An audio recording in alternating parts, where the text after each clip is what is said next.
Hello दोस्तों, आप सभी कैसे हैं। मैं उम्मीद करता हूं आप सभी ठीक होंगे। दोस्तों, आज की इस वीडियो में हम बात करेंगे एक ऐसे बेस्ट म्यूचुअल फंड की जिसने पिछले कुछ सालों के अंदर अपना रिटर्न परफॉर्मेंस बहुत ही अच्छा रखा है। इवन मैं फंडामेंटल की बात करूं तो फंडामेंटल भी काफ़ी अच्छे हैं और साथ ही साथ इस म्यूचुअल फंड ने अपना पैसा बड़ी बड़ी कंपनियों में इन्वेस्ट कर रखा है और इन सभी कंपनियों का इंडिविजुअल परफॉर्मेंस भी काफ़ी अच्छा है।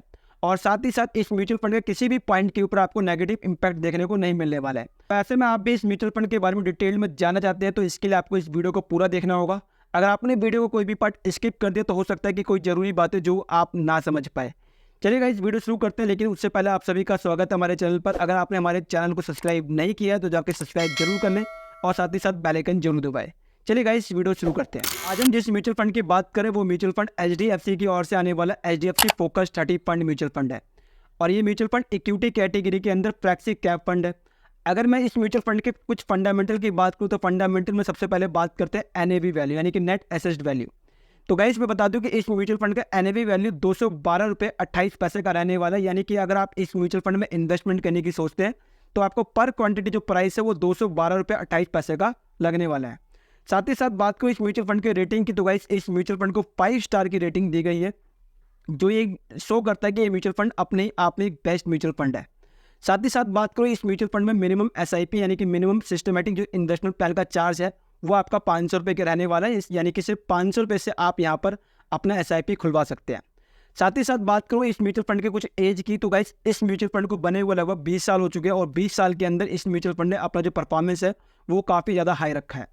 अगर मैं इस म्यूचुअल फंड के कुछ टाइप की बात करूँ तो गाइस ये म्यूचुअल फंड रेगुलर टाइप का म्यूचुअल फंड है। इसके ऊपर हमने एक डेडिकेटेड वीडियो बना रखी है कि रेगुलर प्लान और डायरेक्ट प्लान क्या होता है। अगर आप लोग वीडियो नहीं देखे तो उस वीडियो का लिंक नीचे आपको वीडियो का डिस्क्रिप्शन और ऊपर आई बटन में देखने को मिल जाएगा। साथ ही साथ बात करूँ इस म्यूचुअल फंड के ऑम की यानी कि फंड साइज जिसको हम कहते हैं एसेट्स अंडर मैनेजमेंट की बात करूँ तो गाइस इस म्यूचुअल फंड का जो फंड साइज है वो 13,136 करोड़ का रहने वाला है, जो कि अपने आप में एक बेस्ट फंड होने का ये इंडिकेशन देता है। अगर मैं इस म्यूचुअल फंड के रिस्क की बात करूँ तो गाइस यहाँ पर जो आपको रिस्क है वो काफ़ी बिलो एवरेज देखने को मिलने वाला है।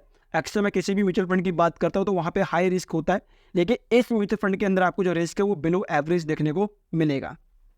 अगर इस म्यूचुअल फंड में मैं एग्जिट लोड की बात करूँ यानी कि एग्जिट लोड जब आप पैसा इन्वेस्ट करते हैं और मैच्योरिटी से पहले अपने जो म्यूचुअल फंड को डीएक्टिवेट करवा देते हैं तो वहाँ पर आपको कुछ चार्ज देखने को मिलता है। तो यहाँ पर आपको एग्जिट पर 1% का चार्ज देखने को मिलेगा। अगर मैं एक्सपेंस रेशियो की बात करूँ तो गाइस यहाँ पर एक्सपेंस रेशियो 1.68% का रहने वाला है। यानी आपने जो भी पैसा इन्वेस्ट किया उस पैसे को इन्वेस्टेड अमाउंट को आपका फंड मैनेजर मैनेज करने के लिए 1.68% का चार्ज आपसे लेगा। अब मैं बात करता हूँ कुछ ऐसे रिटर्न की, यानी कि इस म्यूचुअल फंड ने पिछले कुछ सालों के अंदर कितना रिटर्न दिया, अब उसकी बात कर लेते हैं। तो बता दूँ गाइस इस म्यूचुअल फंड ने पिछले 1 साल के अंदर लगभग 44.33% का रिटर्न दिया है और साथ ही साथ पिछले 3 साल के अंदर 28.92% का रिटर्न दिया है और पिछले 5 साल के अंदर 21.51% का रिटर्न दिया है। अगर बात करें जब से ये म्यूचुअल फंड बना है तब से लेके इस म्यूचुअल फंड ने लगभग 16.65% का रिटर्न दिया है। जब भी हम किसी म्यूचुअल फंड में इन्वेस्ट करते हैं तो इन्वेस्टमेंट से पहले हमको यह पता होना चाहिए कि हमारा पैसा आखिरकार कहाँ इन्वेस्टमेंट होने वाला है।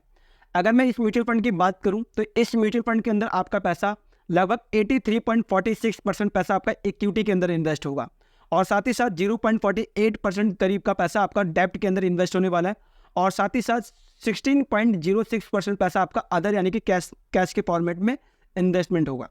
और साथ ही साथ बात करूँ कंपनी की किस कंपनी के अंदर आपका पैसा इन्वेस्ट होने वाला है तो ऐसे में आपका पैसा ICICI bank, HDFC bank, axis bank, Cipla private limited, state bank of India, ऐसे कई सारी कंपनियों में आपका पैसा इन्वेस्ट होगा। अब बात करते हैं फंड मैनेजर की तो गाइस आपका यहाँ पर फंड मैनेजर रहने वाले हैं ध्रुव मुच्छल, जो कि 2023 से इस म्यूचुअल फंड को मैनेज कर रहे हैं और साथ ही साथ आपके सेकंड नंबर के जो म्यूचुअल फंड है वो है राशि जैन, जो कि 2022 से इस म्यूचुअल फंड को मैनेज कर रही हैं। अब बात करते हैं कैलकुलेशन पार्ट की, आपको कितने इन्वेस्टमेंट पर आपका क्या पोर्टफोलियो बन सकता है। अगर मैं बात करूँ SIP की तो आपको यहाँ पर सिर्फ 5,000 रुपये की SIP ओपन करनी है और सिर्फ 5,000 रुपये की SIP, और मैंने माना कि आपको यहाँ पर सिर्फ 17% का रिटर्न देखने को मिल जाता है और आप 20 साल के लिए SIP ओपन करते हैं तो ऐसे में आपका टोटल इन्वेस्टमेंट सिर्फ 12 लाख रुपये का होगा और आपको टोटल जो पोर्टफोलियो बनेगा वो टोटल पोर्टफोलियो आपका 1,14,00,000 के आसपास का बन जाएगा। आपका इन्वेस्टमेंट सिर्फ 12 लाख रुपये का है और आपका पोर्टफोलियो बनेगा लगभग 1,14,00,000 रुपये का। अब बात करते हैं लमसम की। अगर आप यहाँ पर सिर्फ अपना 5 लाख रुपए का इन्वेस्टमेंट करते हैं और 20 साल के लिए इन्वेस्टमेंट करके छोड़ देते हैं और मैंने माना कि आपको यहाँ पर लगभग 17% का रिटर्न भी देखने को मिल जाता है तो ऐसे में आपका जो पोर्टफोलियो बनेगा वो करीब 1,15,00,000 के आसपास का बन जाएगा। अब आप में से काफ़ी सारे लोग ये बोलेंगे कि इतने साल तक कौन वेट कर सकता है। अगर आप इतने साल तक वेट नहीं करना चाहते हैं तो आप इससे पहले भी स्किप कर सकते हैं। आपको इससे पहले स्किप करने पर भी आपको अच्छा खासा पोर्टफोलियो देखने को मिल सकता है। आपको 1 करोड़ का पोर्टफोलियो बनाना, तो ऐसे में आपको लॉन्ग टर्म में इन्वेस्ट करना ही पड़ेगा। चलिए गाइस, मैं उम्मीद करता हूँ कि आपको हमारी वीडियो अच्छी लगी होगी। इस वीडियो में हमने बात की इस म्यूचुअल फंड के फंडामेंटल्स की, साथ ही साथ इस म्यूचुअल फंड ने पिछले कुछ सालों के अंदर कितना रिटर्न दिया, सारी चीज़ें बात करी, और साथ ही साथ लास्ट में हमने इस म्यूचुअल फंड के कैलकुलेशन पार्ट पर बात करी। मुझे उम्मीद है कि आपको ये वीडियो अच्छी लगी होगी। अगर आपको वीडियो अच्छी लगी है तो वीडियो को लाइक करें और इस वीडियो को अपने फ्रेंड और फैमिली के साथ शेयर जरूर करें। चलिए गाइस, मिलते हैं नेक्स्ट वीडियो में, तब तक के लिए बाय बाय, जय हिंद।